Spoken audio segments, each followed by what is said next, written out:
না এসেও লাগে।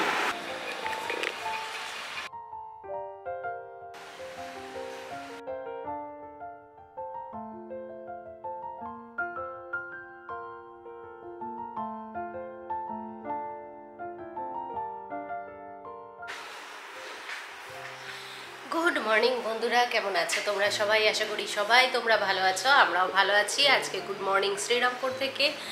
গতকালে এসেছি, তোমরা তো ব্লগে হয়তো দেখছো বা হয়তো দেখোনি।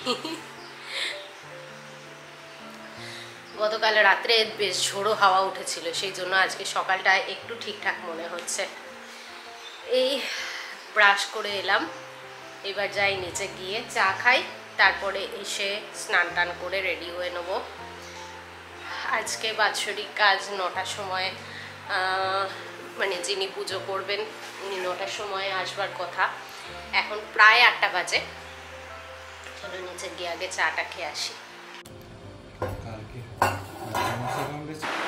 বাড়ি এলে তো দারুণ মজা, না বলতেই চা পাওয়া যায়, নিজেকে চা করতেও হয় না।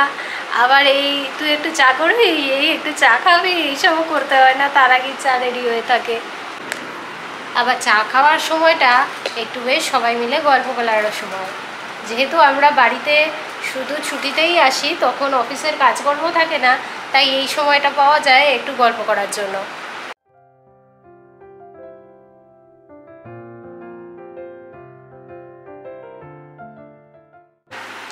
সকালবেলা বসেছি ভিডিও আপলোড করতে। অদ্ভুত ব্যাপার হচ্ছে, এখানে শুধু সকালবেলায় নেটটা চলছে, তাই আমি সকালবেলা উঠে বসে পড়েছি আপলোড করতে। দেখা যাক আপলোড হয় কি না। অ্যাকচুয়ালি এই বাড়িটা অনেক পুরনো, জানি না সেই জন্য হবে হয়তো আসছে না। সৌম্যর আজকে একটু বেশি মন খারাপ। আজকে বাবার বাৎসরিক, কোথা দিয়ে যে 1 বছর কেটে গেল বোঝাই গেল না। সুন্দর দেখতে। এটা খুলে দে। আচ্ছা না, তার কেমন লাগছে আজকে জানি না, বুঝতে পারছি না। দুঃখ লাগছে। সে তো বাড়ি এসেই লাগে, না এসেও লাগে, বাড়ি এসে বেশি লাগে। বেশ কথা গল্প হতো, দুনিয়ার জিনিস আলোচনা হতো, সেসব তো এখন হালকা করে চুলটা ভিজিয়ে নিয়ে স্নান করে ফ্রেশ হয়ে নিয়েছি, চেঞ্জ করে নিয়েছি। বাৎসরিকের কাজের জন্য আর একটু পরে জামা কাপড় পরবো, এক্ষুনি থেকে পরে লাভ নেই। যারা পুজো করবেন তারা এখনও আসেননি, ওনারা আসুক, তারপরে ওনাদের রেডি করতে তো ঘন্টাখানেক সময় লাগবে, সেই টাইমে আমি রেডি হয়ে নেবো। সৌম্যরও স্নান হয়ে গেছে, ফ্রেশ হয়ে নিয়েছে। এখন আমি আপ্রাণ চেষ্টা করে চলেছি কালকের ব্লগটাকে আপলোড করার। ছাদে অনেকগুলো জবা ফুল ফুটেছে। বাবাই এই গাছগুলোকে নিজে হাতে তৈরি করেছিল। আজকে বাবারই কাজের জন্য সেই গাছ থেকেই জবা ফুল তুলে ওনারই কাজে দেওয়া হচ্ছে। আর তারপরে আগে পূর্বপুরুষদের ছবিতে একটু মালা দিয়ে তারপরে বাকি কাজগুলো করা হবে। আগে ওই কাজগুলো করে নিচ্ছে সৌম্য, কারণ এরপর ও তো পুজোয় বসে যাবে। ইনি বড় জেঠু, নিচে বলতে হবে, ইনি দাদু। দাদু, হ্যাঁ অবভিয়াসলি।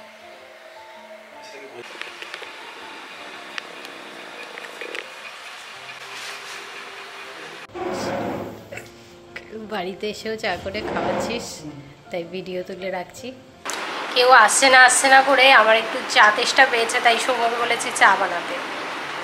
মামনিকে তো তোমরা দেখেছোই আগে। আর কালো শাড়ি পরে বসে আছেন ইনি পুষ্পদি, আর অরেঞ্জ শাড়ি পরে আছেন উনি হচ্ছেন মাধুরীদি। ওনারা আমাদের বাড়িতে হাউস হেল্প হিসাবে কাজ করেন।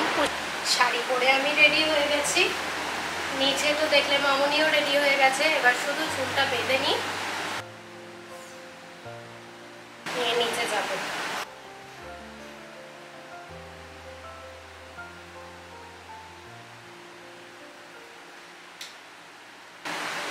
সকালবেলাটা বেশ আরাম লাগছিল, যেহেতু কালকে একটু রাত্রে ঝোড়ো হাওয়া দিয়েছে, ঠান্ডা হয়ে গেছিল খানিকটা। সকালবেলাটা অত কিছু মনে হয়নি। এবার আস্তে আস্তে আবার গরম বাড়তে শুরু করছে, তাই চুলকে টবে তুলে দিলাম।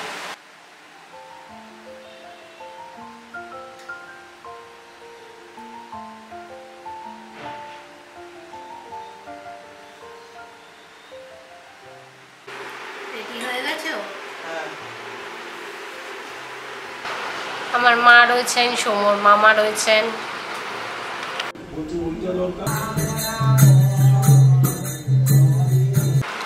চলো এবার কাজ শুরু হচ্ছে, বাৎসরিকের কাজ। একটু ওই দিকটা তোমাদেরও ঘুরিয়ে আনি, আমিও একটু ঘুরে আসি। সৌম্য তো বসেছে পুজোয়, আমি দুদিকটাই দেখছিলাম। যারা যারা আসছেন তাদের সঙ্গেও মাঝে মাঝে কথা বলে আসছিলাম, আবার মাঝে মাঝে সৌম্যর ওদিকটাও দেখতে যাচ্ছিলাম।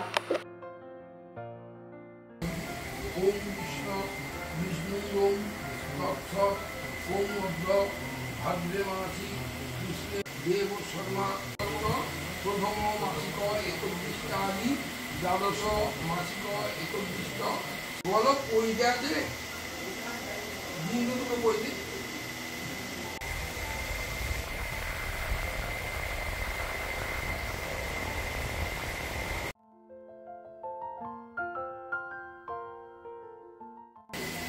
জলং সোধা জলং সোধা জলং সোধা জলং জলং সোধা।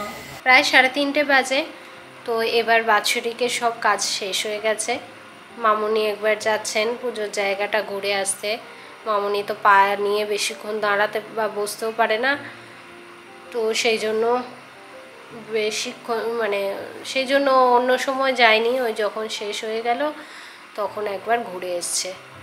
এখন আমাদের অপেক্ষা মামুনির পায়ের হাঁটু দুটো রিপ্লেস হয়ে গেলে, তাহলে যদি ভালো করে ঠিকঠাক করে হাঁটতে পারে, সেই অপেক্ষাতেই আমরা আছি।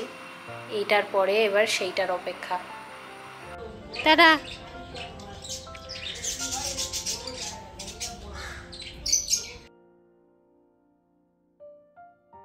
এখন 5টা বাজে, আর আমরা এখন বেরোচ্ছি কলকাতার উদ্দেশ্যে।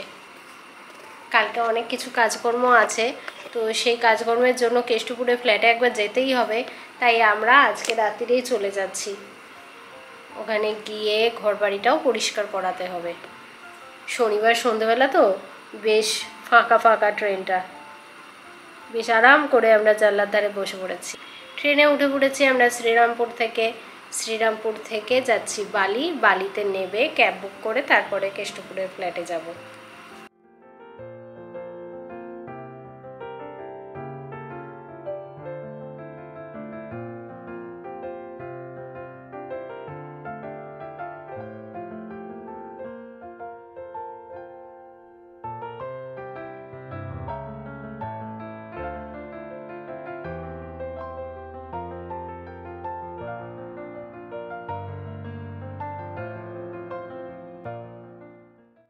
একজন হাউস হেল্পকে আমরা আগে থেকেই কন্ট্যাক্ট করে রেখেছিলাম, বলে রেখেছিলাম যে আমরা সন্ধ্যেবেলা আসবো, এসে যেন ঘর পরিষ্কার করে দিয়ে যায়।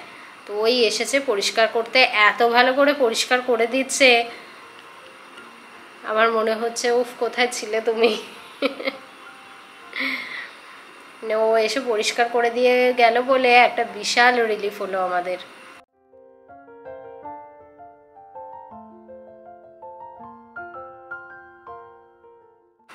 কিন্তু আমরা বাড়িতে থাকছি না তো কি হয়েছে, দেখো আমার বাড়িতে 2জন নতুন সদস্য থাকতে এসেছে, ব্যালকনিতে এরা থাকছে। সৌমর বাবার বাৎসরিকের কাজ মিটলে তারপরে আমরা খাওয়া দাওয়া করে একটু গোছগাছ করে দিয়ে বেরিয়ে চলে এসেছি। আজকে চলে এসেছি কেষ্টপুরে, কারণ কালকে আমাদের অনেক কাজ আছে। কালকে এসে সব কিছু করতে গেলে আর হয়ে উঠতো না, তো সেই জন্য আমরা আজকেই চলে এসেছি। আর ঘর বাড়ির তো যা অবস্থা হয়েছিল সে তো এমনি থাকবার মতো নয়, তো সেই জন্য একজন হাউস হেল্পকে আমরা বলে রেখেছিলাম, আমরা সন্ধ্যেবেলায় এলে তারপরে ওকে জানিয়ে দিলে চলে আসবার জন্য। তো এসে সমস্ত কিছু খুব ভালো করে পরিষ্কার করে দিয়ে গেছে। মানে এইরকম একজন থাকলে যে কি সুবিধা। এত নোংরা হচ্ছিল, বুঝতেই পারছো আমরা এতদিন ধরে থাকি না, ঘরবাড়ির কী অবস্থা হয়ে থাকে। একদম ঝকঝকে পরিষ্কার করে দিয়ে গেছে, মানে যতটা সম্ভব একবারে আর কতটা করবে, তো সেই হিসাবে অনেকটাই ভালো করে দিয়ে গেছে। ও এলো বলে আমাদের একটা বিশাল রিলিফ হলো। আর ওর ভরসাতেই আমরা আজকে এসেছি অ্যাকচুয়ালি। ও যদি না আসবো না বলতো তাহলে আমরা আজকে আসতাম না, কারণ নোংরা বাড়িতে থাকা যাবে না। যাই হোক, এখন স্নান টান করে নিয়েছি। সমু গেছে চুল কাটতে, চুল কেটে এলে ও স্নান করবে, তারপরে আমরা বেরোবো খেতে। সারাদিন এত ধকল গেছে আজকে, এত গরমে। এখন স্নান করে ভালো করে স্নান করে বেশ আরাম লাগছে।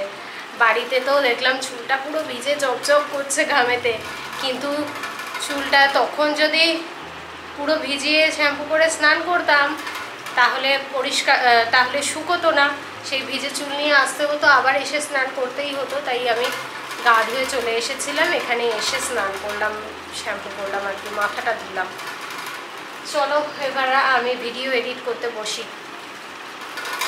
আর বাড়ি এসে তো আজকে পুরো কত যে বড় বড় ধাক্কা খেয়েছি। এসে দেখেছি যে ঘরেতে উই ধরেছে, সেটার আবার ট্রিটমেন্ট করাতে হবে।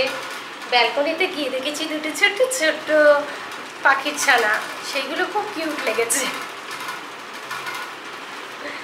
যাই হোক, সৌম্য আসার জন্য আমি আপাতত ওয়েট করছি, তারপরে বেরোবো। খাওয়া দাওয়া করতে হবে তো।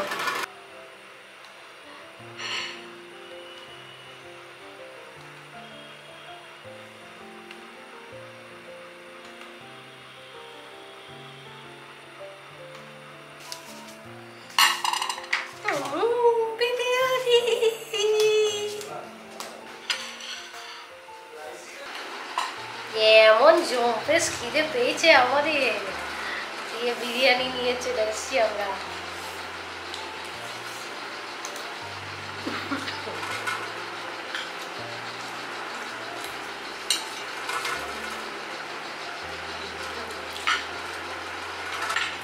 কেমন খাওয়া হলো বিরিয়ানি? আমার আরসালানের বিরিয়ানি।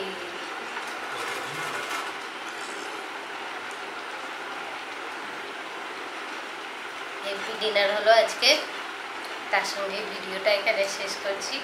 আবার পরে দেখা হবে তোমাদের সঙ্গে। ভিডিওটা কেমন লাগলো জানিয়ে আমাকে কমেন্ট করো, ভালো লাগলে লাইক করো, শেয়ার করো সবার সাথে। আবার পরে দেখা হবে তোমাদের সঙ্গে। তার মধ্যে সবাই সুস্থ থেকো, ভালো থেকো, হ্যাপি থেকো। আজকের মতো টাটা।